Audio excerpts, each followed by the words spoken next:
Hello there. So welcome back to the Dylan Rounds case. Welcome if you're currently here in the live premiere. Today we're going to be focusing specifically on the gun and key fob situation, for and against. At the end of the day, despite the statistics, roughly a divide down the middle. Some people believe the gun and key fob were originally taken and then returned back at a later date. Other people believe they never left to begin with because it doesn't make any sense, the items being returned back. You don't normally do that. Though you could throw in the argument, is this case like any other case? You'll have a few people here and there that will also argue and say, well, the items were taken away, then returned back later, but not by a suspect or a bad person, by a family member or friend. Different scenarios, okay? Hopefully, most people are able to maintain a level of focus today. We do have a specific video and topic, okay? I have some form of hope, even if it is just a grain, that people can control themselves appropriately and at least be able to make valid discussions and points about this stuff, because it is quite important, right? You think of certain areas within the case where people are really hammered down on it and it's been back and forth and back. You know what I'm saying? One of which previous would have been the discussion and arguments of, was Dylan Round's truck pressure washed? Was it washed to begin with?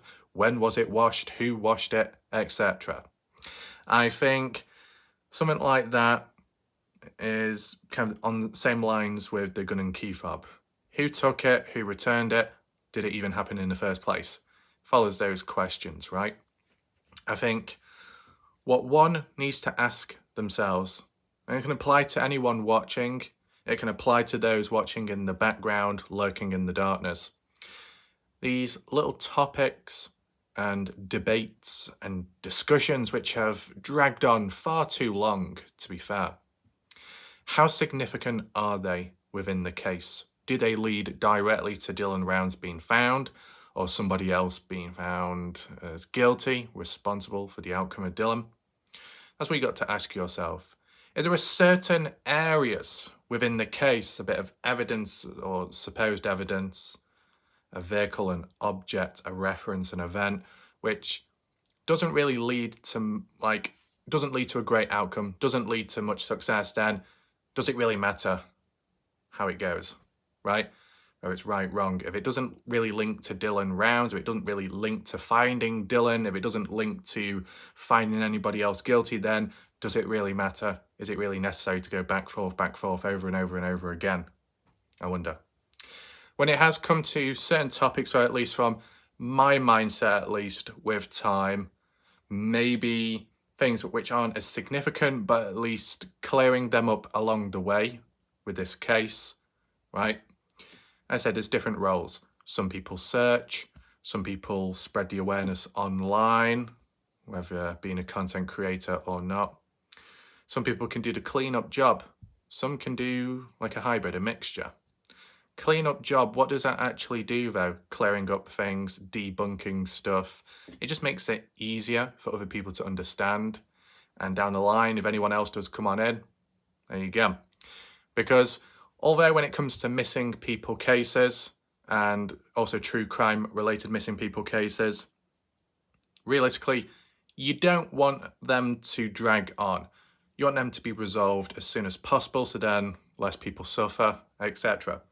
On the basis that a case does drag on, such as the Dylan Rounds one, the Kenny Veach case, etc., you want to try and make it somewhat understandable, somewhat easy to access, etc., right? That's why I've created playlists in the past for these different cases. When people come on in, they've got the questions, they've got the demands, the complaints, the whininess.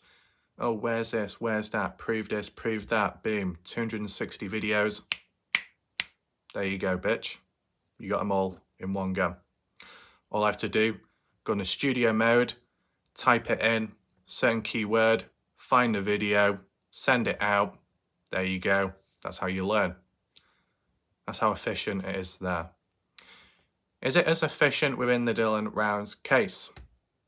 Arguably, no. And that's because of the mess in general.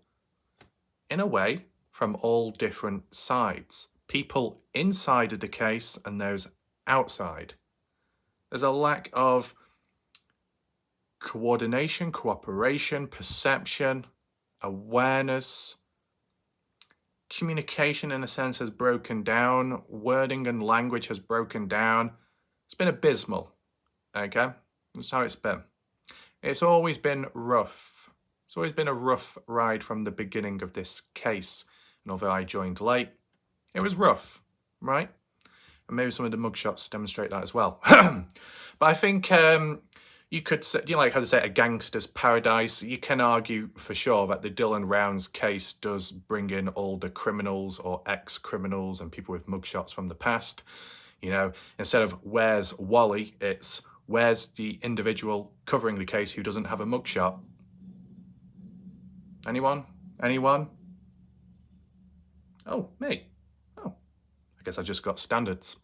Anyway, that aside, referring back to the Dylan Rounds case and the form and events, which have, you know, been like a tug of war with time. That's what we're going to take a look at today.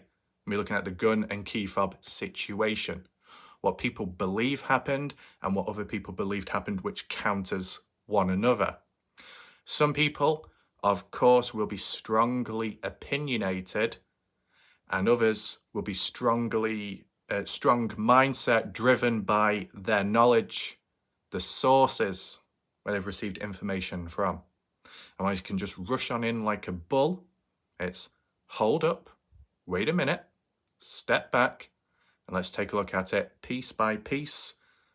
And in a certain part, I can throw out a question, whether it be a rhetorical one or a standard question towards people based on this circumstance or that outcome.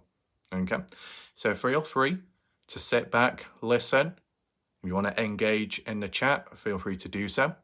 We might even see more millennial-like behavior with the increasement of spasmodic emojis. You know, I've seen that within humans with time. So all these little behavioral traits, okay? So I think what we can do first of all is probably look back at the comment section of last night's video, catch up there first of all. We'll also allow people to join on into this video. Because of the theme and the title of this video specifically, feel free to talk about it whenever, right here, right now, early on. Do what you need to do. You want to talk about other things as well, I guess feel free to do so. But we're looking at the comments from last night.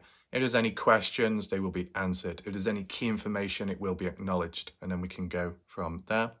If you haven't already, make sure to check out my previous videos, what I've covered in recent time. Statistically speaking, we have plummeted. So that definitely highlights how stamina has been lost within the majority. And it's very interesting that it'll be interesting to see at some point, at some time, if covering the Kenny Veach case, how that goes as well. To be fair, at the end of the day, it's like a food chain cycle. You know, you cover something for so long, you do a decent job at it, past the point where people then drop off, you walk away, do something else, and then people get hungry, snap and bite and want more, right? That's the cycle of how things go. At least, though, for my cycle, okay, even though some people accuse me of being on cycle in other areas, haha. But when it comes to this case, and like with any other, if there is something to cover, it will be covered in a video. If there is absolutely nothing to cover, then no video, right? There's got to be a reason behind it, a genuine reason. And in today's one, it's that focused aspect, because I said I was going to be, you know, looking at this area, looking at this topic in the past. I was going to do a singular focused video. And although arguably this video could still be long in length, it is going to be more focused. I'm going to be referring back to a singular event more in this video than maybe others. So by constantly bringing it up, like constantly activating those discussions about it. And if you do have your own ideas, thoughts, or questions at any point you want to add on, make sure to leave comments down below. You want to spread awareness on the case, try and keep it alive, feel free to like, share the video, and then we go from there, okay? Of course, once again, shout out to Maria, of course, Queen Maria from last night for her presence. Okay, very good of her. I actually did a live stream last night as well to make up for the fact that I wasn't able to interact with the chat as much because of the moth last night got in the way, so I was on mobile, hence why I couldn't reply back to anyone directly, nor could I do polls. It was unfortunate, but you know, down to practicality reasons, I had a backup device to operate on, which is all good. Hopefully tonight, I shouldn't encounter the same issues. But yeah, for last night though, did a live stream, fair few people watching, on average, consistent, more than ever, which is all good. Quite a few new faces showing up. I don't know, some of them may have been alternative accounts, you know, but, you know, whoever pops in, it counts as a view. So, you know, appreciate it. End of the day, providing no issues are caused by them, is what it is. But yeah, there's a few people engaging in the chat, and that was good. Shout out to Maria, of course, for her presence in the live stream as well, on top of earlier on. I don't know if it has come around yet, because I'm just awaiting stuff, but whether it be right now or soon, there will be another exclusive premium emoji on this channel. If you're a member, you'll be able to make use of it. Stepped up in recent time the quality to acknowledge key people out there within the case community, people more so on this channel, okay? People upon this channel, right? Appreciate that, acknowledge them. You know, other people in the background might get a bit whingy or whiny, but the way I say it, if people are consistent enough or, you know, people are supportive in some way or another, then they should be acknowledged and appreciated. Non-negotiable. That needs to be acknowledged. You know, when people do something like that, it's very good of them. It shouldn't get swept under the rug. No, because see, this is the thing. There'll be other areas and other places and other channels where people have almost given their soul away, right? Become a slave, become some kind of picker in the fields of the farm, okay? P-I-C-K-E-R, picker, okay? And what good did that do? Well, just led to being disrespected down the line, then booted off, and then they had no home to go to, and then had to go to some kind of shelter and thought, oh, where do I go now? No, doesn't happen here. No, it's all under control. I think some people out there need to remember that. Anyway, that aside, without further ado, welcome to anyone who's watching. Appreciate those that are patient, who are still watching right now. Let's head on over to the comment section and see what, in recent time, people have had to say about the Dylan Rounds case. Right, so I'm just going to adjust it to the newest. Don't worry, we haven't got as many comments to get through. There's only about 16. Just as a heads up, just to put into perspective once again, the video that I did upload a couple of days ago now in standard format, a non-live premiere, had about 46 plus comments. But the video, what I did last night, which was just as valid of a video and talking point, only got 16 comments. And that's just simply because last night's was a live premiere and most people exhausted themselves in the live chat itself. So you do see, statistically speaking, a non-live video premiere will outperform a live video premiere in terms of amount of comments left in the comment section itself. See, these are little experiments. As we go along live and natural, you get an idea and pick up on stuff along the way, right? And I'm just demonstrating introspection, you know, with my own thoughts and what I can pick up on along the way. Maybe it helps you in some way or another. So to kick things off, we've got Tom here saying, Raf, 2 points to you. Are we doing tennis or something? I'm not quite sure. We got Cleo as well with the cat emoji. That's always good to see. Glenn, oh, I keep clicking that accidentally. Glenn, also known as Mr. Consistent, long-time viewer, Sunny Productions popping in once again. Need to come in from the window again, and that was the best. Lol. Is that the same house? Well, in terms of coming through the window, yeah, it didn't happen today, but I came through the door, which is probably just as good, if not better, right? We've got Indiana here. Is it a long comment? Not really. Indiana says, I did as you asked regarding that video link, Warlight Raph, and watched the video. Nowhere could I find that Dylan's blood was actually found on Brenner's shirt. Only that Dylan's DNA was found on Brenner's shirt. This is different to actually blood being found, as this could be touch DNA from Brenner sitting in the grain truck and him picking up Dylan's DNA from the driver's seat of the truck onto his own clothes. Some interesting points there. We will refer back to Indiana's comment very shortly. Let's just see what the additional responses are. Tom saying, thank you for clearing this up. It's a great point. I guess for right now, we are not going to know for sure, at least until the trial. Indiana, right. So first and foremost, this does not exclusively apply to any named individual. This is just a simple observation in general. And it has applied for some time now when looking back at the past. And it has applied to other cases out there. Whoever it may be covering a case or operating within, a family member, a friend, key individual, authority, or just a simple nobody online, I think there are times and moments where one is questioned and maybe things are played down, in a sense, minimalized, which is unfortunate. All I would say in general for a case like the Dylan Rounds one, because it's so mixed and matched back and forth, switching and changing of information, no doubt why people second guess stuff. No doubt why people look a little bit deeper in between the lines just to see if they can pick up on stuff others aren't picking up on. I get that. But, once it gets to a point where there's so much questioning and it's all about, well, we're not going to know until the trial. We're not going to know until the court documents come out. So you're saying we're probably not going to know for like a year or two on, maybe longer. But you know what the kind of contradiction is? For all the people out there that do say that type of stuff and undermine a case or an investigation or the work put in by someone somewhere, that if a person pulled out of the case or stopped covering it, then all those people are like, no, don't go. We want your coverage. We want you to cover the case. No, don't step down.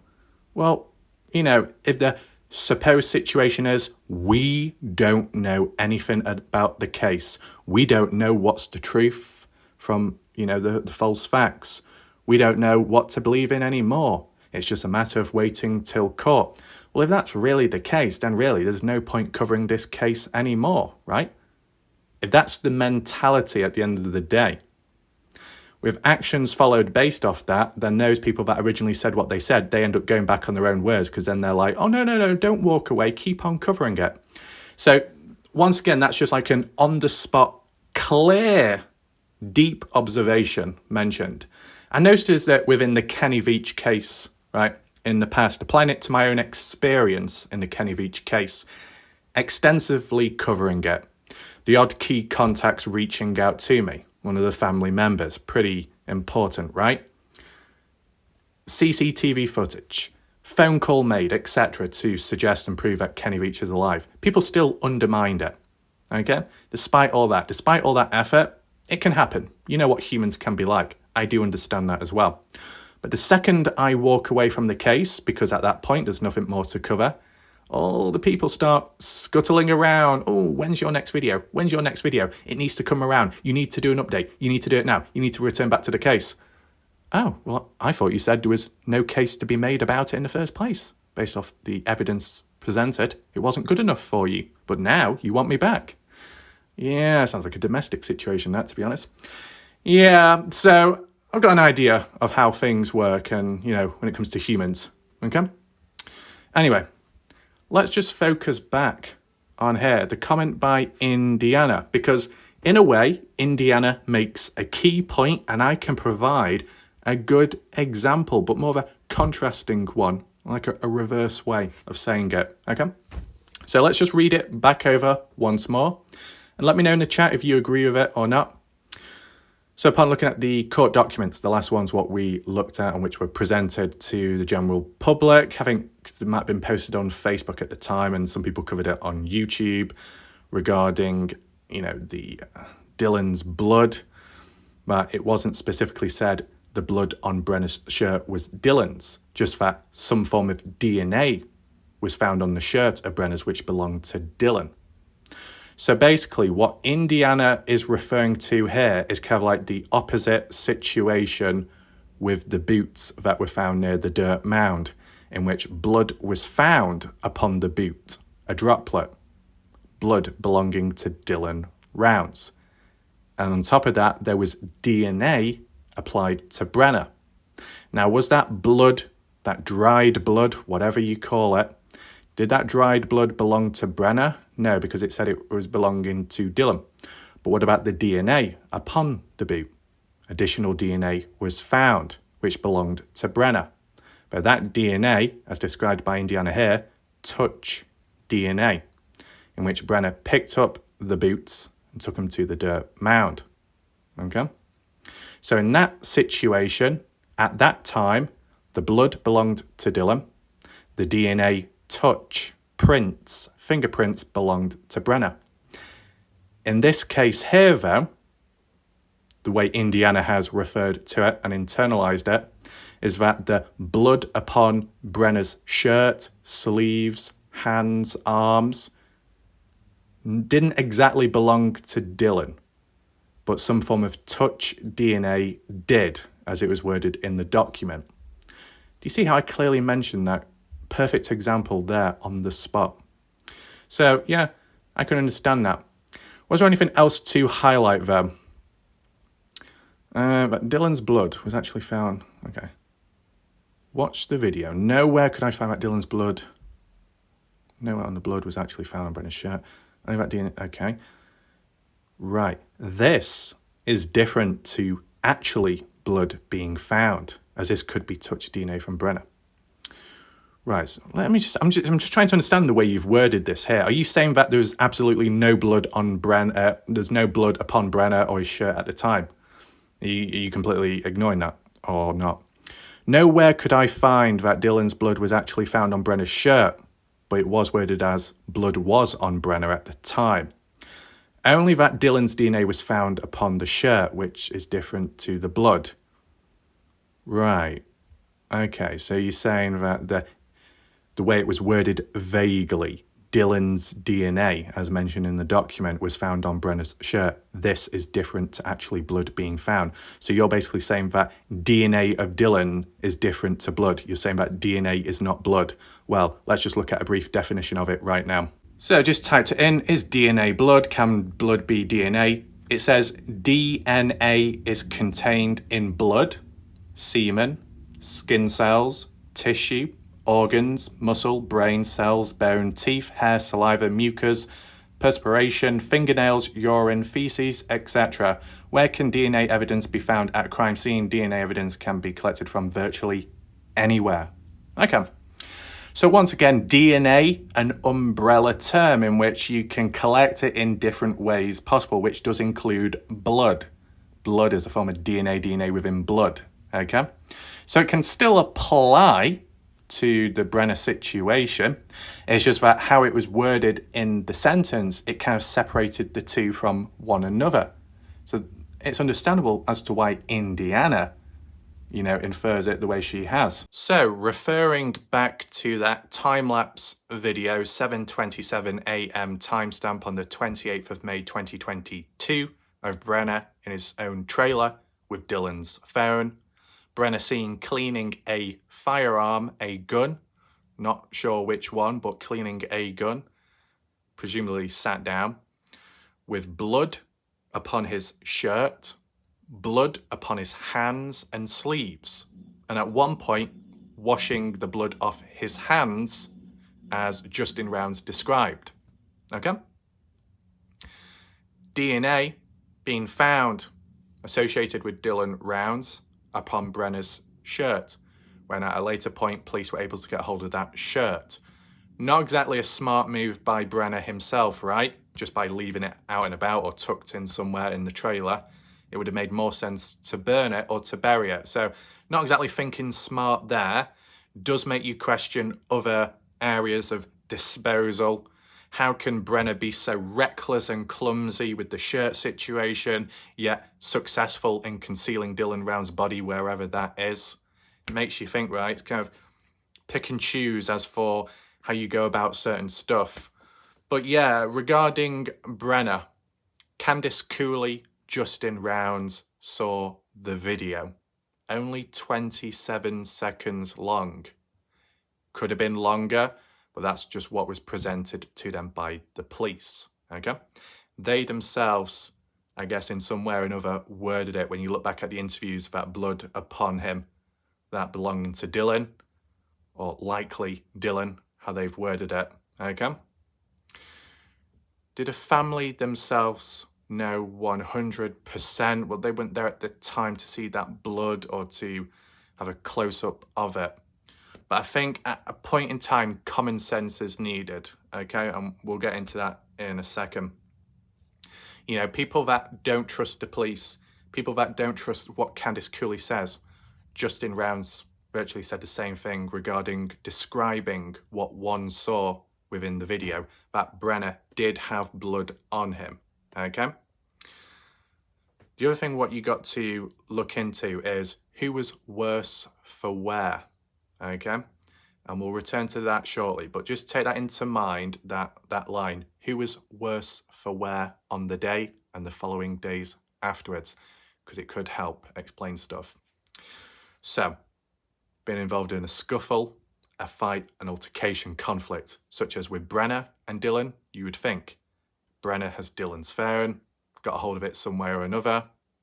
Dylan's DNA being on Brenner's shirt, which could apply to skin cells, mucus, organs, etc., as it was described online, officially, or roughly speaking, right?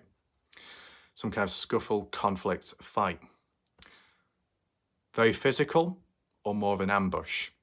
Hand-to-hand combat, or with an object, a melee item or blunt instrument, or the use of a firearm.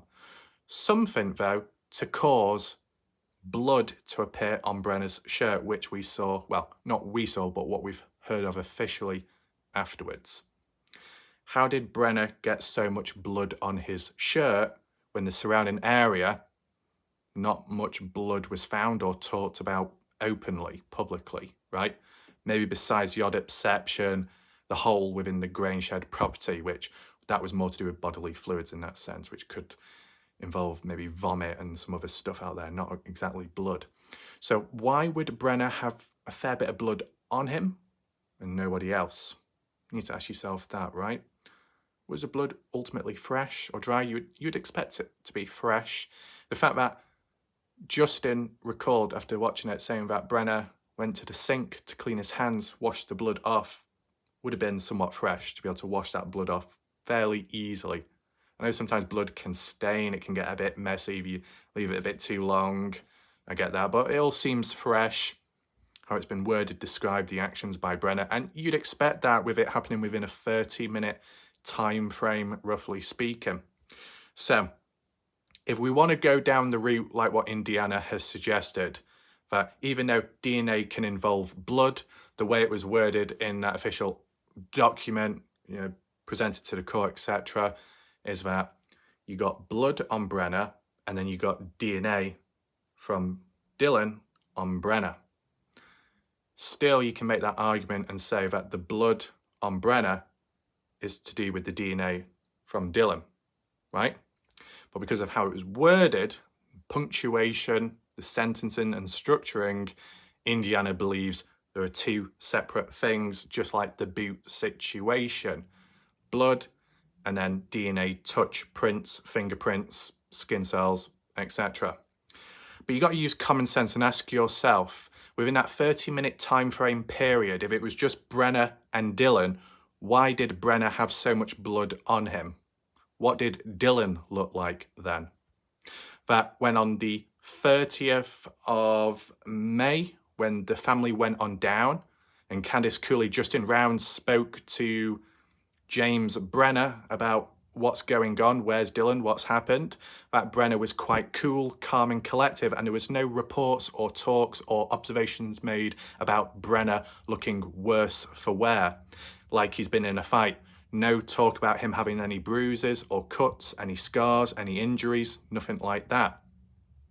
So I'm thinking, if you at least agree, Indiana, that blood was on Brenner, it's just the unknown uncertainty of who it belongs to, then where do you think it came from then, Indiana?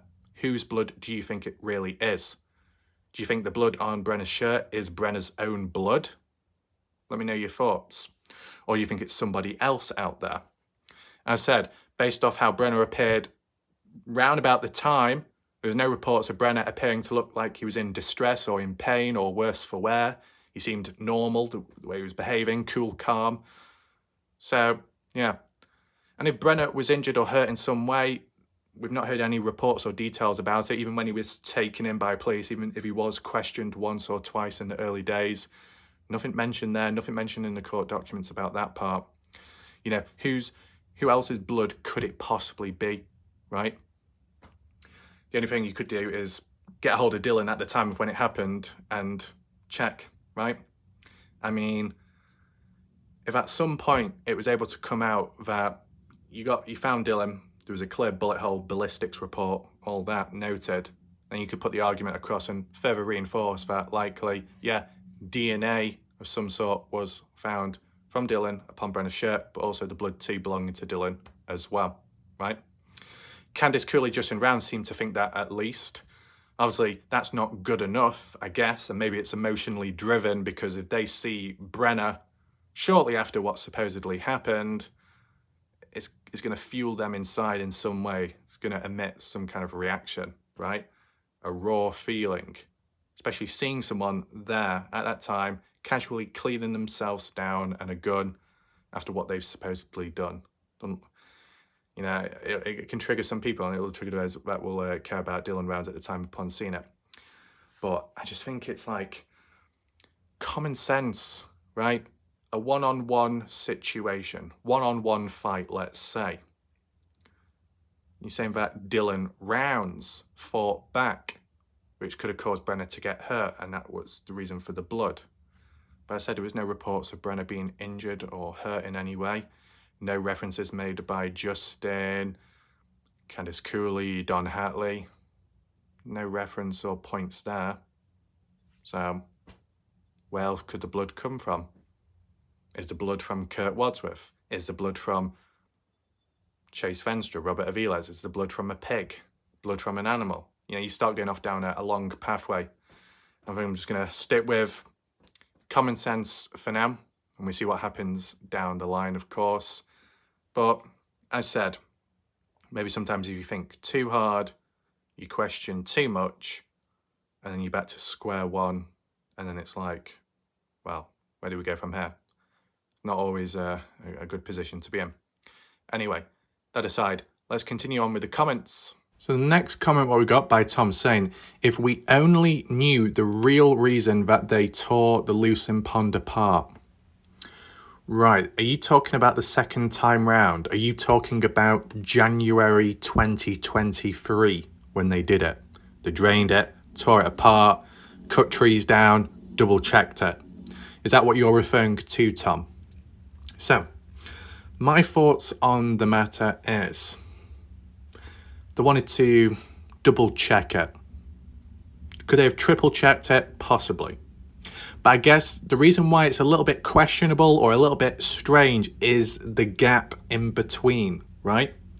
If on June the 19th, 2022, the pond was searched and Dylan's phone was found in there, and supposedly a diving team went in, even though it was supposedly very shallow, but nevertheless, A search and investigation of the pond was underway and was successful. They found Dylan's phone, June 19th, 2022.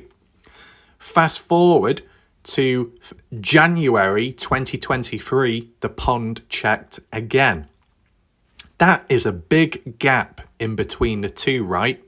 And that is what the strange thing is about it.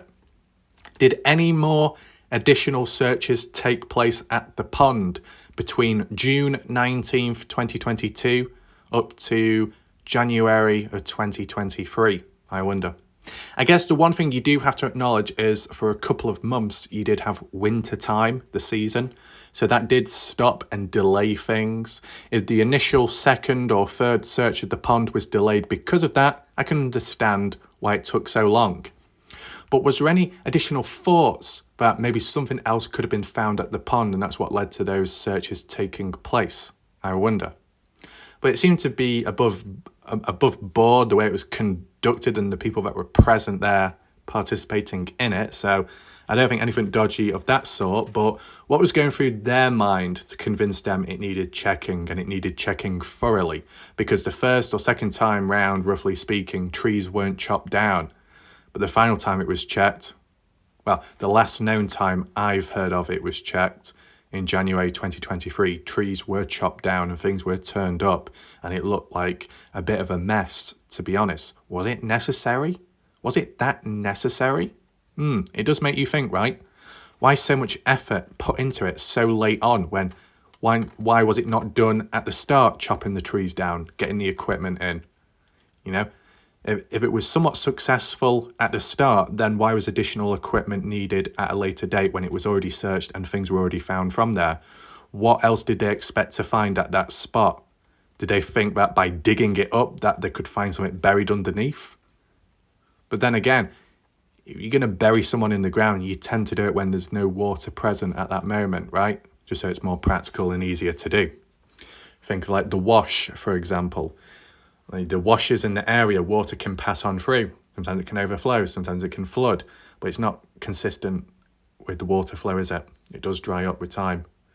You've got a pond though, right? Yeah, water can dry up, but the water's always there and it's still.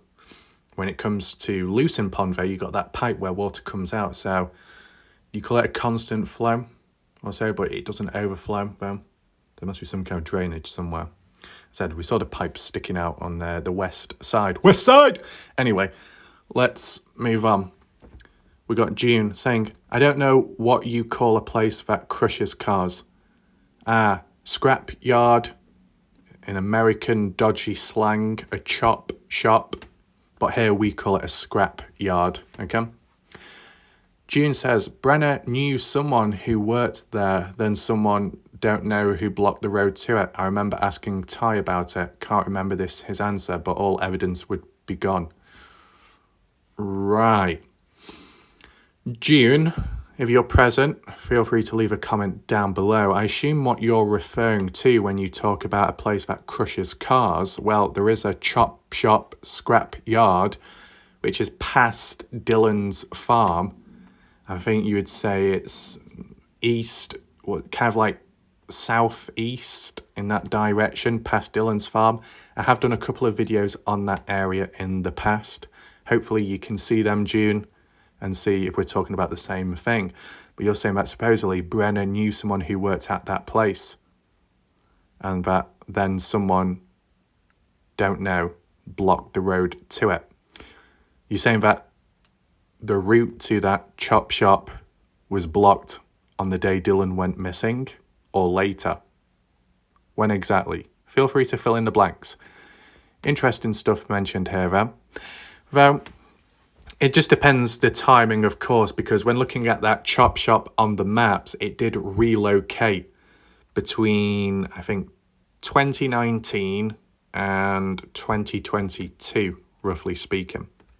It did move in a slight direction more east, okay? Hopefully people remember this. We got Skeptical. Shout out to Skeptical. Good individual. Woohoo, long comment. Here we go. To say, hi Raf, I'm still here in the background. First weeks of school are always the busiest, understandable. Interesting fact, a family from Toul, Utah enrolled their child at our school. Toul is located at the southern tip of the Salt Lake. They have heard of the Dylan's Rounds case. People in their area thought that Dylan was kidnapped. I referred them to your channel and videos. Well, that's much appreciated. That's good. It's good of you to pass on the message to people. And yeah, it'd be interesting to see what their thoughts are of the coverage, of course. And it's good of you as well to, just let people know about this channel. Because if people were guided elsewhere, it could have led to more harm, of course, as we've seen. Anyway, in addition here, it says, in response to the comments regarding a crime scene, both Candice Cooley and Justin Rounds stated in their Heavy D Grainshed interview that they believe everything happened right here, in quotes, meaning at the grain shed. Yes, I remember that. They would think that because Dylan's grain truck was there, Dylan's boots was there nearby, the last phone ping was nearby, yes, 7:03 a.m. timestamp, violent criminals squatting at the property, even though people disagree with that, even though it has been proven he was squatting, but people still don't believe in it. And James Brenner's comment to Justin Rounds about Dylan backing into the horse gate, making him angry, which we've seen the gate inside of the grain shed, one upside down, bent and broken, and the other one folded in. And yes, the spring cleaning, what else could they think? LE's lack of treating the area like a crime scene leaves much speculation. Corey Labera's story leads to so much speculation as well. Fair enough. Thanks for keeping Dylan's case alive. I will never forget him. Videos not limited. Nice. That's good to know. So once again, shout out to Skeptical. Good individual. And hopefully I'm getting the correct username correct because I'm getting mixed up with the email. But in advance, just in case I forget, was it 2nd of October? Happy early birthday. Maybe I'm going into the future or something, but I just needed to mention it now, just in case I forget. Anyway, Cleo perfect.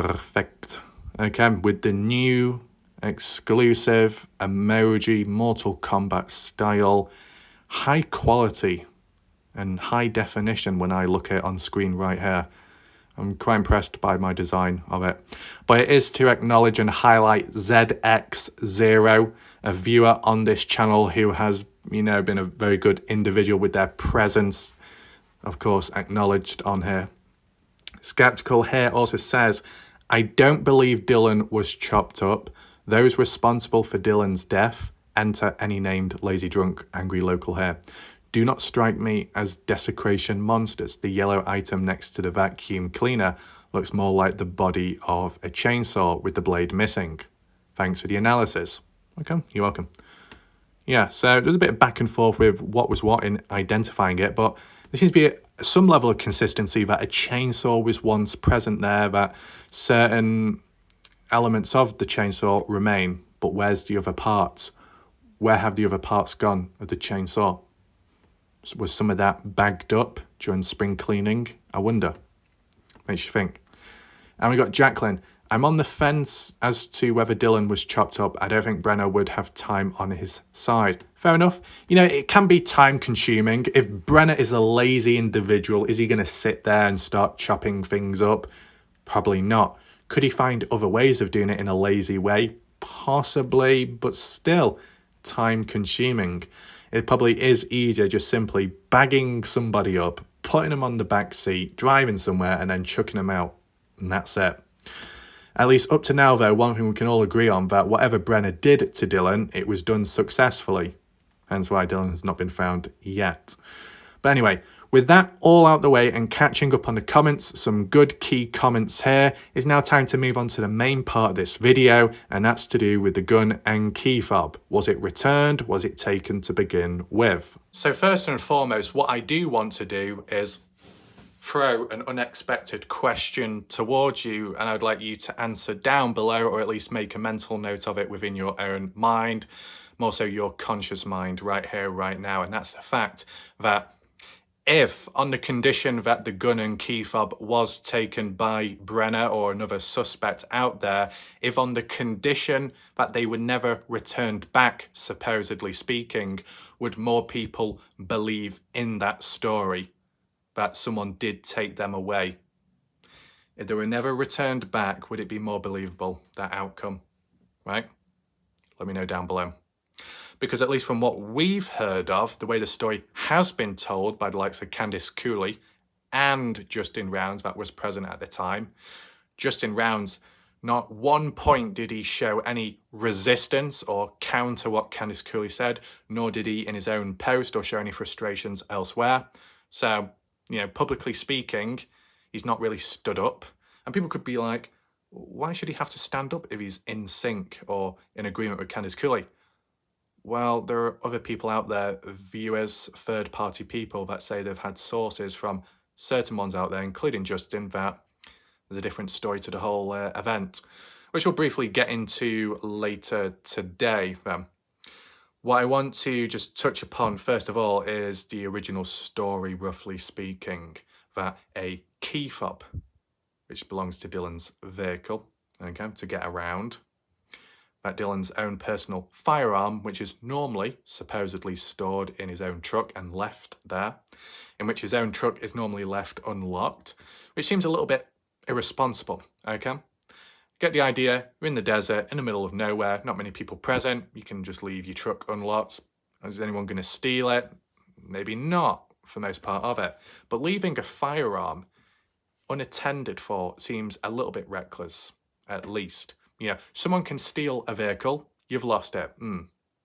Bad, but your life isn't exactly in danger. But if you've got an item in there which could be considered dangerous, such as a firearm, and someone comes along and finds it, where's it gone? Who's in possession of it? What are they going to do with it? Are you in danger, or is somebody else? So yeah, that is a little bit reckless, regardless of where you may be, regardless of how many people are around or present. But that was Dylan Rounds, as told by the story by Candice Cooley. I mean, does anyone have counterpoints to, besides the whole situation of was it taken, was it returned, do you agree at least with what Candice Cooley has said about Dylan Rounds, his personal firearm, handgun, whichever make, model, was stored in his truck normally? Or do you disagree with that? If you think differently, if you know where Dylan would normally store his firearm, let me know down below. And we're not talking about that additional firearm which was at the grandparents' place. We're talking about the one which was supposedly taken away and then returned back. Where does Dylan normally store that? In his truck, as told by Candice Cooley, or elsewhere? If you know, and you can, explain down below. Okay? No harm in doing that. Now, if we take away the element, because we've got to break it down, you take away the element of returning items back at the scene. Would you call it at the scene of a crime? Not really, because it's more treated as a Grange-Shed property, the scene of the crime.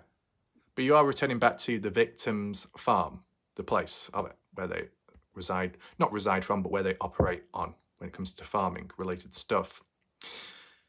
Put a portion of that aside and you just focus on the motive of taking away a key fob and a gun. Why would you take those items away with you? Well, if we're applying it to someone like Brenner, let's say, Brenner, the one charged with the murder and desecration of Dylan Rounds, Brenner may have used Dylan's vehicle to get around to transport Dylan's body somewhere, possibly. Now, we could have reinforced that point if we actually had that mileage, 100 miles, if that was never lost, even though Candice Cooley, Justin Rounds, or a family member, another one, or a friend drove it and lost it, if it was never lost, you could have tracked and checked where were those 100 miles to, where was the last known spot, which direction did they go in. If it led to the middle of nowhere, if it led to a mine shaft, or if it led to a wash, you'd be thinking, well, this is strange, Dylan wouldn't normally do this. But someone trying to dispose of Dylan may go here or there. But we can't do that because that 100 miles was lost, which is very disappointing, and it makes the overall task much more difficult in general. and it leads to more questioning as well. So with this lack of reinforcing evidence, that's why people are in the state they're in. That's why the case is at where it's at, or where it has been at times. It's been a bit of a shambles, right? No doubt about it. But, you know, if Brenner is in a situation where he needs to use a vehicle to get from point A to point B to dispose of Dylan Rounds, then maybe Dylan's vehicle posed as a decent opportunity. The only thing that can be backed up in some way or another, that the phone ping of Dylan's phone after Dylan's death did appear down at Dylan's farm for about 30 minutes. So someone would have had to have been in possession of Dylan's phone to be down there to begin with. And whilst they were down there, maybe at that point, that's when they got hold of the gun and key fob, let's just say, based on that storytelling, okay? Well, you got the key fob to be able to access the vehicle, to be able to drive the vehicle wherever. In the process, you find a firearm within it and you think, oh, I'll take that, I don't mind if I do. Would most people normally do that though? Or would they just leave it as where it is because there's no real use for it? Well, that's when you got to look at specific individuals within the case, key characters. Who's known for stealing and collecting stuff? Maybe a bit of Robert Aviles when it comes to burglary. Chase Venstra, more likely when it comes to stealing stuff. I get that. James Brenner, who's specifically known for collecting and stealing firearms, just like how after the Dylan Rounds case at some point at some time where James Brenner, separate to the Dylan Rounds case, with some unknown individual, beat up Chase Venstra supposedly, which Chase Venstra recalled in court at a later point. And then Brenner got hold of those guns and took them away.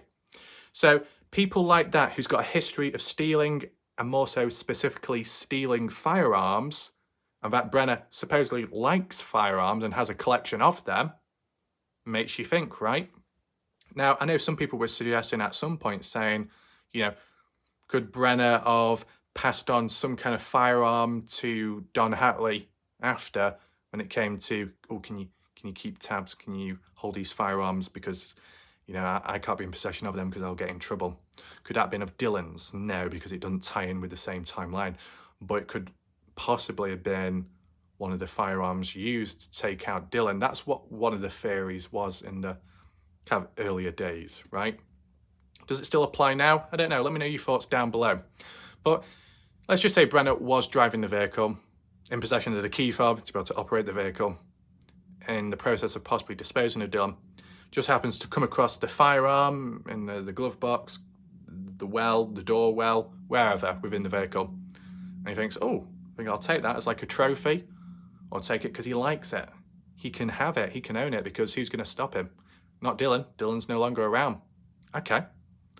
And if it was just left like that maybe the vehicle was returned back, but the key fob disposed of, possibly, the gun not returned back, keeping it for their own personal gain.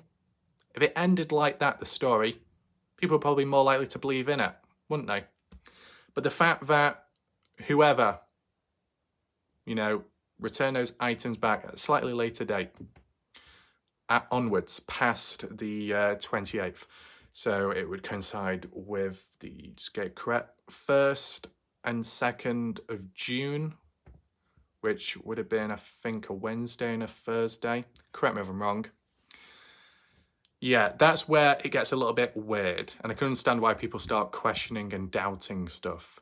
To take stuff away and then to return it back at a later point, how does that make sense? For some things to be disposed of and others to be returned back, that is strange. And for some of the items to not even be disposed of to begin with, nor returned, just left in one spot. This is what I was saying about the hierarchy of evidence out there. Dylan's phone, one of the most vital, pivotal, key turning points in the case with what was found upon it. And where was it disposed of originally? In a pond. The motive at the time, likely by Brenner, who likely was the one to dispose of it, right, at 2:51 p.m. What was the mindset in terms of getting rid of that? Well, it was, threatened to water damage. It could corrupt all files, it could break the phone, and it is a way of concealing it, technically speaking. Because when mob crew Chris went down there During the early days of searching for Dylan, he was at the pond and he didn't even know that the phone was in there. He didn't see it, so technically it was concealed. But when the diving team or whoever came on in, higher authority, search and rescue, they found it June 19th.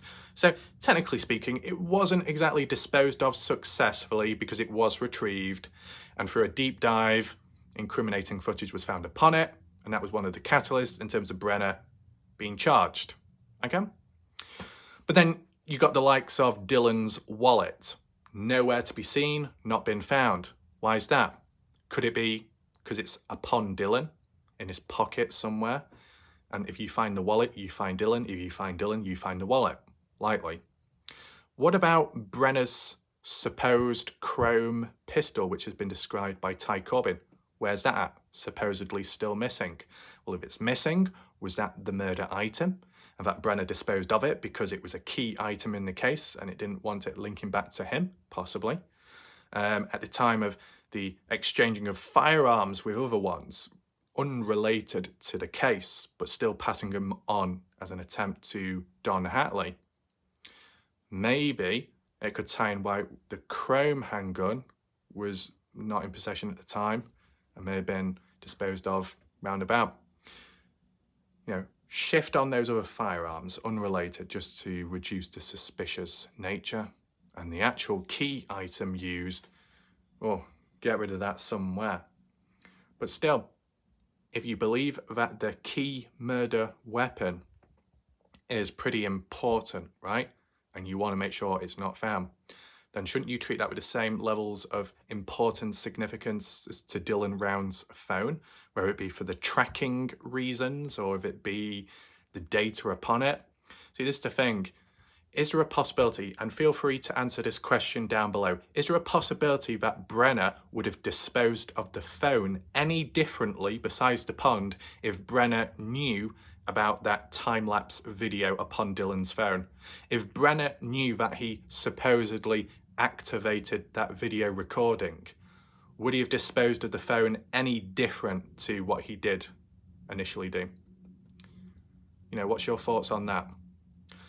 You know, some people will throw a phone on the ground and stamp on it. Other people will, if they can, open the back of the phone, pull out the SSD or the SD card, memory card, whatever, battery, and then break it down that way. Some people might even put it into a microwave. Some people might bury it in the ground, all different ways.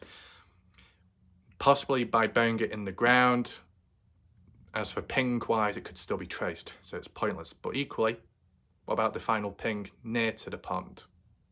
It still gave off a ping at the end of the day. So kind of like a lose-lose situation there. But would Brenner have handled it any differently if he knew about that time-lapse video? And my question was, they said that a deep digital forensic dive was initiated upon the phone. And that's what led to a later point, around 19th of November or early November, finding out about that video, time-lapse video. So was it not on Dylan's phone in the gallery, but more so it was embedded within the phone or in the iCloud? I wonder. You know, for a deep digital forensic dive upon that phone, more effort was required. And if more effort was required, is that simply because the original file was corrupted because it was thrown in the water?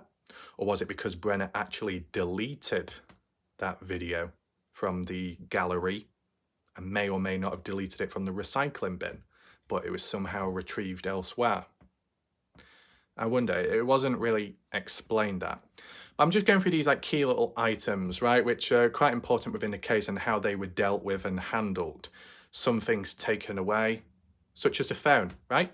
If you're going to talk about the key fob and the guns supposedly being taken away, stolen in the first place, the key fob was taken because likely and possibly it was used to operate Dylan's vehicle to get about to then dispose of Dylan's body. The firearm, after Dylan's death, doesn't serve much purpose or use, right? But maybe in Brenner's mindset, it's a collectible, it's a firearm. He likes that stuff, he takes it, whatever. Almost like if you used to take money, some form of value to you in money or inside. stuff you may like. The phone. Technically, Brenner stole Dylan's phone, took it off of him. One of Dylan's personal possessions. Brenner took it away. Then Brenner chucked it away. Brenner didn't return back to Dylan's farm and return the phone back there. Brenner didn't go to Dylan's burial point and put the phone next to the burial zone. He didn't return it back. Brenner disposed of it. One-way ticket. Although arguably not the most successful of outcomes, it was a one-way ticket. What about Brenner's shirt, which had the DNA of it and unknown blood, if we want to call it that? Well, that was just left in the trailer.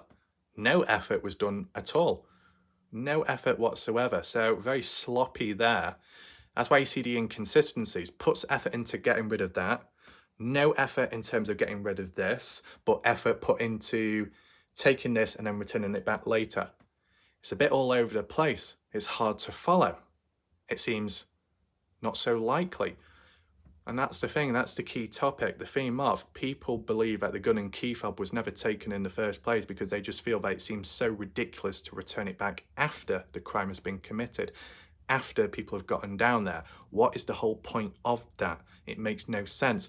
But equally, we can counter that and say, well, it could still be possible due to the whole idiosyncratic behaviour of Brenner for disposing of the phone somewhat poorly, but yet being very negligent and neglectful of his own shirt, which was very incriminating, which ties to the phone with that video footage, and yet he left his shirt in the trailer.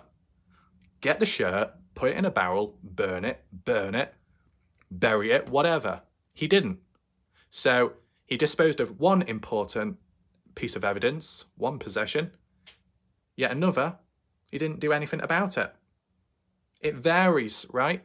It varies. It's a bit all over the place. And if it's a bit all over the place, he's probably not quite thinking straight. And if he's not quite thinking straight, then making the mistake of returning the gun and key fob back afterwards might seem odd, but to him at the time, seemed like the right thing to do. Now, is there any true, genuine reason to why you would return items like that back? Sometimes they say you return back at the scene of the crime after. But as for Dylan's farm, that's not treated as a crime scene. It has been investigated, but not as a crime scene. Grainshed is perceived as a crime scene, like by the family, okay? I can understand you might return things back to make it not seem out of place. But clearly, they failed there, simply by leaving the chair adjusted slightly, all-wheel drive turned on for whatever reason. Even if someone was just simply rummaging through at the time looking for stuff, such as that phone ping timestamp, highlights on the day Dylan was taken out. 30 minutes spent at the farm, whatever was going on, taking stuff or just simply rummaging through out of interest. Whoever entered and left, they didn't leave it the same way, did they? At least speaking. And even if it wasn't all on that same time frame and it was later on in the day or the day after, still, things weren't left the same way as they were when Dylan was there because of the way the vehicle was altered with. So that raises suspicion immediately. If Dylan never locks his vehicle, yet this person, such as Brenner, did lock it afterwards, that's a bit out of the ordinary. It breaks that cycle. It makes things stand out more like a sore thumb. If certain items are missing from there, then that is odd.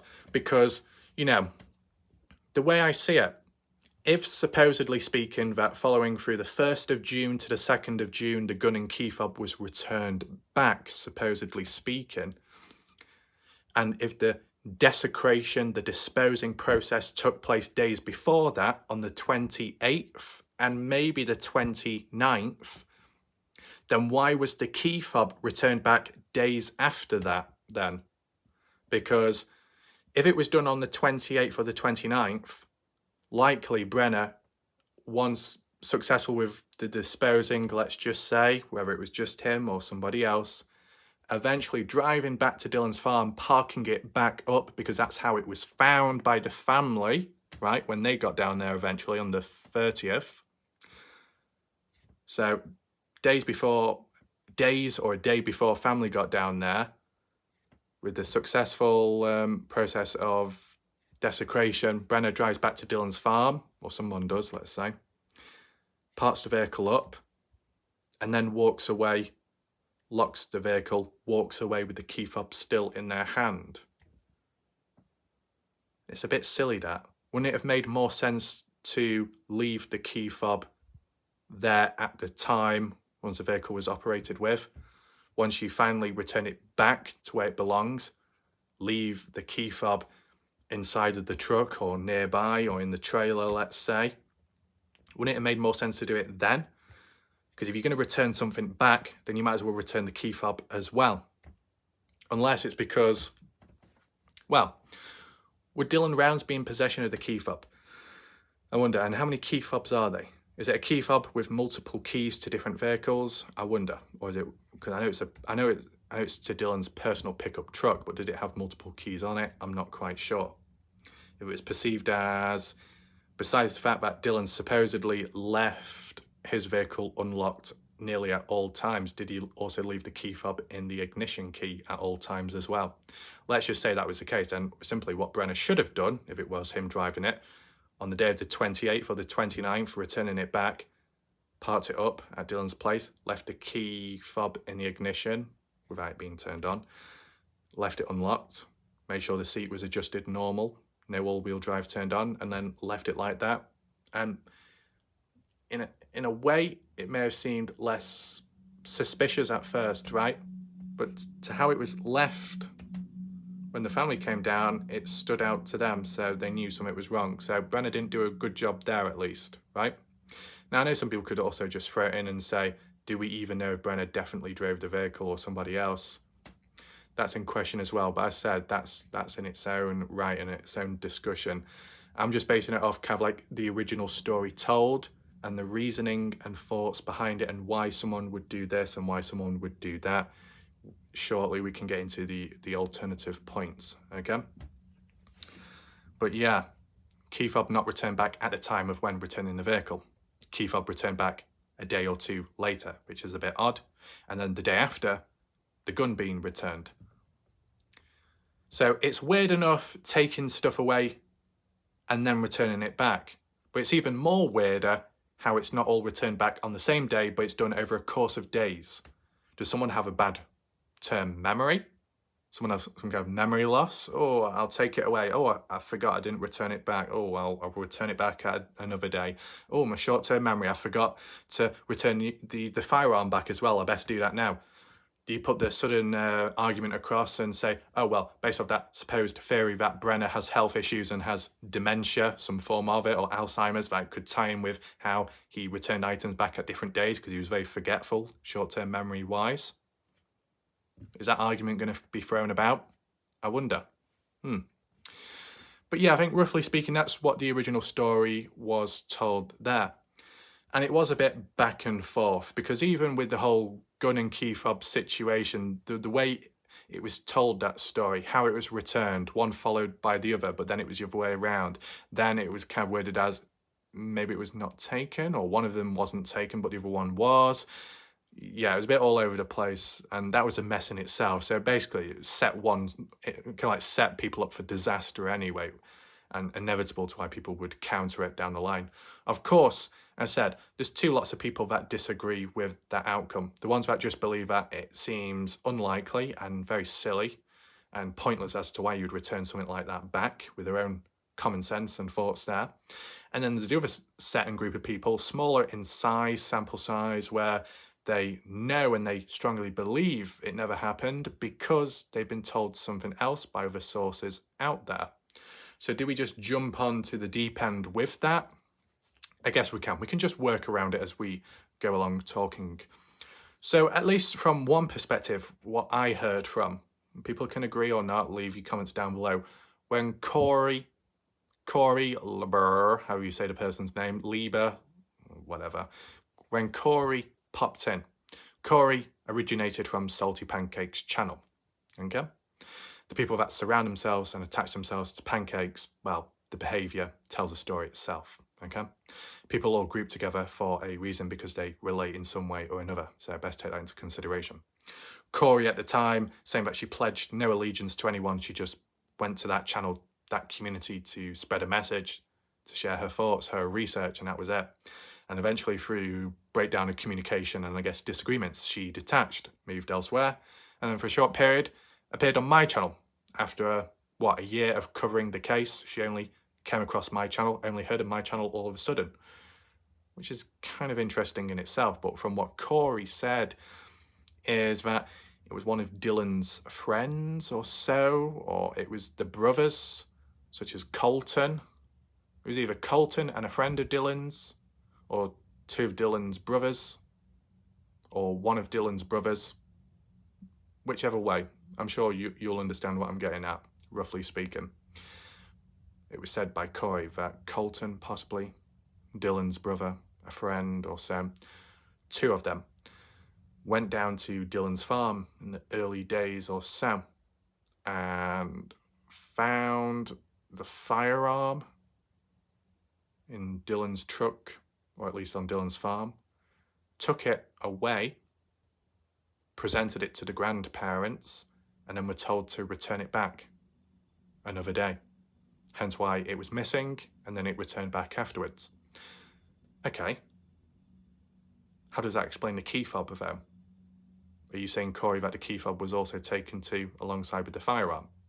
That they took it away as like a form of showing and telling the grandparents? Well, if that really was the case, then how come Candice Cooley and Justin Rounds have never mentioned it in an interview before, nor ever cleared it up or acknowledged it? Are they in the dark about it? Why have they not been informed when it's actually friends or family members doing it in the background? Is there some underhand action going on? Or is the full story not coming out publicly because they can't? So Candice Cooley, Justin Rounds are lying publicly to the face of people. See, there's different ways about it, okay? I'm just trying to think. Besides that, maybe there's other talk, whether it be Justin Rounds reiterating that what Corey said, as from what some people have said about their sources.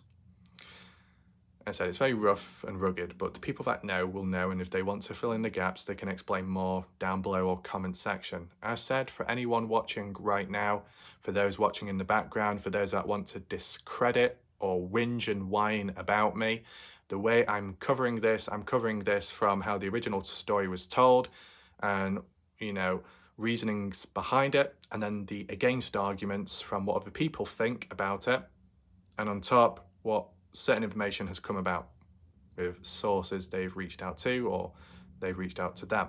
Okay, so I'm just going through it with a certain procedure, and that is all. So in general, the ones that are against the fact of this all are saying how the gun and key fob was never taken away to begin with. So those people that believe the gun and key fob was never taken away to begin with, nor returned back afterwards, then I assume that they don't agree with the ones that say that, oh, a friend of Dylan's or Dylan's brother took the gun, maybe the key fob, showed it to the grandparents, then returned it back later when told to. So there would be inner disagreement with the disagreeers of the agreeers. Exactly. Gets a bit deep-rooted, a bit of an entanglement, just like many other factors within the casing community. So I'm sure there'll be internal conflicts breaking down within one another here and there, but I'm just pointing it out as it is, okay? On one side, you've got the people that agree and follow the story of gun and key fob taken away, then returned back later, even if it does sound a bit weird and wacky. That's just how the story's been told. People believe in it. There we go. Then the other side are the ones that believe, no, it was never taken to begin with. It would make no sense to return it back. So why take it in the first place? It just doesn't count at all. Nada. Okay. As said, the bargaining chip, which could have had a bit of leverage in the matter, would have been if the 100 miles on Dylan's truck was recorded and collected at the time. If it just pointed to Dylan's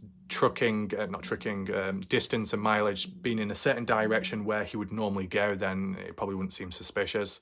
But if it was aimed at in a weird place that could be where Dylan was disposed of, then you can say, well, it might make more sense to why the key fob and maybe the gun as well was taken away initially, because the truck was used for a certain reason. I mean, is it fair to say that the people that believe that the gun and key fob were never taken away to begin with, thus means that Dylan's truck was never used in the first place to begin with when it came to disposing of Dylan? Is that what people think? That those that disagree, that those that think or know that the gun and key fob were never taken in the first place, never touched by anyone else, thus meaning that Dylan's personal pickup truck was never used either in the disposing of Dylan. Do people agree with that? For those that disagree with this whole theory, this whole story, I should say, that has been told, I wonder. Now, is it the right time, suitable moment for me to cut on in with a key question? I think it's time, okay? So anyone watching, anyone present, anyone in the background, feel free to listen along and take this in, okay? On the basis, and this question does apply in some way or another to both outcomes, whether gun and key fob was taken originally or never taken, or was taken by genuine friends, family members, then returned later. My question is, at the end of the day, the way it's been told that there was no DNA found upon the gun or the key fob. No fingerprints, no blood, no DNA. It was cleaned down. Who told the story? Candice Cooley. I know, but that's just how it's been described as. It's never changed. It never switched or changed that element, so there's a bit of consistency there. Justin Rounds never added on to it or corrected her or contradicted her, so he's in agreement as well. As for the court documents, nothing much value was mentioned there either, so there you go, no additional evidence there. But if truly there was no DNA or evidence upon the gun and key fob, then that would imply that it's been cleaned down of all DNA, of all prints of whoever's handled it beforehand. And who would want to do that? The only reason why someone would clean down an object so it doesn't trace back to them directly. Yes, it can kind of contaminate and obliterate pre-existing DNA and fingerprints, but at the cost of that, it at least gets rid of their own tracks of whoever handled it. So, what I'm presenting here, and this question maybe can apply more to either the fact that the gun and key fob was never taken in the first place, or that it was taken but by genuine people, then returned back afterwards, and no suspect, no foul play involved. My question towards those people, my question towards the doubters, the ones that disagree with this all, go against the narrative, that have their own sources and key information from key individuals out there, my question is to reword slightly that the way the gun and key fob was handled, okay, whether it was taken or not, there should be, and they would have been, DNA and fingerprints upon those items, whether they were taken by someone or never touched. If they were never touched by anyone else, then pre-existing DNA would be found upon those items, like the key fob, such as Dylan Rounds. As we've seen and as we've heard, Dylan Rounds operating his pickup truck prior to going missing, days before, going down to Montello, going here, going there, collecting parts in his own personal pickup truck, getting gas prior, mileage covered in his own personal truck, and handling of the key fob to be able to operate the truck, thus meaning DNA from Dylan, touch DNA, fingerprint DNA upon that key fob which belongs to Dylan. And yet for the story to come out that there was no evidence, there was no fingerprints, there was no DNA, there was no report to suggest that anyone else has handled it, nor anyone previous, because it was described as there was no prints on it at all, then who would clean it down, and why would they? That's what I want to present to you. If it was Dylan's brother or brothers, however many he's got, if it was Dylan's friend that took the gun and maybe key fob away to show to the grandparents, as described by Corey, then why is it when it was returned back, no DNA or prints found upon it? Where did they go? Why was it cleaned down? Was it cleaned down by the family members, the friends? Well, if that really was the case, then they've effed up the case themselves. They've actually interfered with the case. They have disrupted key evidence then. That's very reckless. Not good at all. Okay? For the people that say the gun and key fob were never taken in the first place, there would be no need to take them. There would be no need to return them either. They were just left as they were. Well, then surely Dylan's DNA would still be on those items because they were used days before. But as it's been described, no DNA found upon those items. So someone else likely cleaned it down. Because as we've heard and as we've seen, as for Dylan's trailer, as for Dylan's appearance at times, he looks scruffy, he's messy, he doesn't tidy up. He gets distracted with other stuff, leaves mess behind, leaves food out on the side. You honestly think he's going to sit there with some fairy liquid, a scrub-a-dub-dub with the key fob and gun? No, not going to do that. He's busy with other priorities and other stuff. So likely, somebody else. Why would somebody else want to clean down a gun and key fob? Maybe because they've handled it and they don't want it tracing back to themselves. So would that be Brenner then? Doesn't want it to trace back to him? Maybe. But the fact that his own shirt with key evidence upon that and DNA from Dylan to be left in his own trailer, he didn't take much care of that, so why would he take care of the gun and key fob? Bit mixed and matched, but then again, like with the phone, to the shirt, to the wallet, it varies in terms of how they've been handled and dealt with. Some taken with more caution, others more reckless, all by the same person. So the gun and key fob could have been an extra form of caution on that occasion with that specific group of items, possibly. And if not that, if there was another person involved in the case, covering, assisting, cleaning up along the way in the early days, might have been them. Might have explained why things were dealt with differently and how they were disposed of or returned back to. Okay? Final point. If all that doesn't satisfy people, if people still have an answer at the end of the day, because I know people like to have an answer for everything, revolving door theory. If people want to add on in and say, yeah, well, Candice Cooley said that there was no prints upon the gun and key fob, are we supposed to take her word for it? You know, really? When she's messed up elsewhere? Maybe there were prints on it. Maybe it just wasn't talked about public. If that was the case then, and this whole story has been a waste of time with the gun and key fob, then why the hell has Justin Rounds not spoken up in some way or another? He's kept quiet. Do people throw in the claim then that Candice Cooley is the one in control, that Justin Rounds is scared and afraid of Candice Cooley, so he keeps his mouth shut like a good boy and doesn't say anything at all? Because at least from the body language and chemistry as of more so in recent time, Justin Rounds and Candice Cooley seem to have been maybe a bit more unified in some way or another and more in agreement with one another.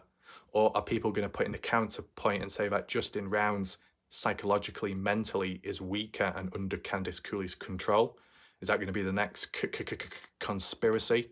Don't worry, I wasn't stuttering too much there. That I was just doing a bit of an impression of somebody. You know what I'm saying? I'm filling all the loose holes up because I know people like throwing in the little counterpoints. So you got some people that agree that the original story is true and others that don't believe it's true. But has anyone been able to fully explain and back up as to why Justin Rounds, as an example, the one who knows the truth, why he's not spoken up then? Or does no one know the truth? That's what I mean. You question too much, or you work your way back. You do some kind of reverse engineering. You break it all down to the point of where you could be like, well, nothing to see here, or it's that much of a mess. All one can do is just wait till court date, court trial, court documents down the line, hear the real truth, the background truth. But then again, if people said that they can't trust the LE and how information has been handled and evidence being collected, then in those people's mindsets, you could interpret it as, well, there's no point waiting until court, no point waiting until the official documents, because how everything was processed and collected by those people that you don't trust in, then really the end result, you can't trust in either. So really, you can't trust in anything or anyone, meaning everything is a waste of time. That's an example of when you break it down to the extreme. As said, at the end of the day, somewhere, somehow, with someone, you've got to have a level of trust in some person out there within the case, more so on the inside. Because if not, it's a complete lost cause, lost hope, right? You know, take the odd other case what I've covered, okay? Kenny Veach case, the odd people reach out with time, bit disruptive, bit of a waste of time. Then the odd key person comes on in, you try and listen to them, because every now and then, at some point down the line, some genuine person is going to come along, or some genuine information or findings are going to appear. And providing you're still welcoming and ready to listen, you may find it. But if you brush it under the rug early on because you think, oh, everything's not to be trusted, everything's a waste of time, then you say goodbye to an opportunity at some point. So you've always got to try and listen, right? And I think a lot of humans within this case failed to do that, hence why we're in this mess. But yeah, as said, the format of this video is to look at for and against arguments. And if people want to continue onwards, leave the comments down below, okay? I am sure and I'm confident that there will be humans, whether it be in the comments or in their inner minds, or if they wish to backtrack to other channels and scuttle away because they can't say bad words about Warlike Wrath, they can only say it behind one's back because they're a little bitch boy, or a little undead zombie horde, or a little carrot, I don't know, stick them in the ground upside down. They're going to be growing the wrong way, aren't they? Probably because the growth is stunted, just like how their mental capacity is. But that's a completely different story, because we talk about egocentrism, we talk about the concrete preoperative stage of a child development, and obviously it didn't work in some people. That's a different story. But hopefully you enjoyed the video, and hopefully you acknowledged and appreciate the balance, and maybe you learned something new or thought of it in a different light. As I said, additional comments and questions are welcome down below, and if so, grievances too. Okay, feel free to catch up on other videos. Feel free to like and share the video to spread awareness on the case.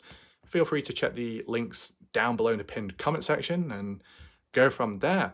I think we'll leave it for now. As I said, it was a focused video about a particular subject, a particular area, a particular topic, and that's what was done today. Okay? I think as for catching up, that's been achieved. What next? Maybe I could look at a Heavy D video, one of the original ones, and see if I can pick up on anything like some people suggested. After that, or even if it doesn't follow through that idea, then I just look at other cases elsewhere or return back to pre-existing ones, okay?